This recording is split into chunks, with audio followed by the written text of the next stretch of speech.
Эми ар кандай адистер бул багыт боюнча мындай ар кандай пикирлерди айтат. Деги эле өзү баланын жанагындай өсүп өнүгүүсү, баланын багыт алуусу бул жанагы деги эле өзү кээ бир элдерде билесиздер эми баягы окурмандар силер билсе керек, баягындай кээ бир элдерде ушундай бир мүнөздүү нерсе бар. Жанагындай балалуу боло электе эле уже пландоо деген нерсе бар.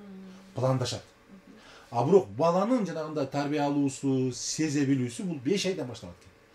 Именно эненин курсагындагы кечте 5 айлык болгондо бала уга баштайт уже. Эненин курсагында 5 айлык болгондо. Эгерде мисалы үчүн эненин курсагында 5 айлык болгондо бала 5-6 айлык болуп калганда эне абдан бир оор жагдайга кабылса, стресске кабылса, же болбосо үй бүлөдө жанагындай ыз чуу болсо бала сезет экен да ошончу. Эненин курсагында туруп сезет экен да. Вот көрдүңүздөрбү? Демек, ошол эненин жанагы биздин кыргызда мындай абдан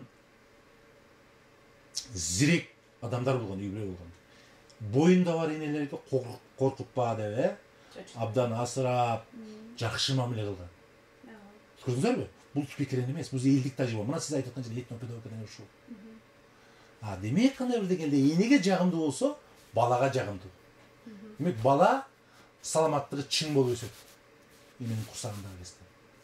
Ал эми бүгүн жанагы Хекман деген сыяктуу дүйнөлүк ушул Нобель сыйлыгын алган окумуштуулар айтып атат бүгүнкү күндө. Өзгөчө баланын когнитивдик, демек акылдык өсүгүшү, жанагындай лингвистикалык жактан тилдик өнүгүшү, сезимталдыгынын өнүгүшү өзгөчө мектеп жашынан куракка чейин калыптанат дейт. Аябай өтө мындай маанилүү мезгил дейт да бул мезгилге чейин. Эмне себептен? Себеп дегенде баланын жана дүйнөнү кабылдоосу абдан курч болот ушул мезгилде.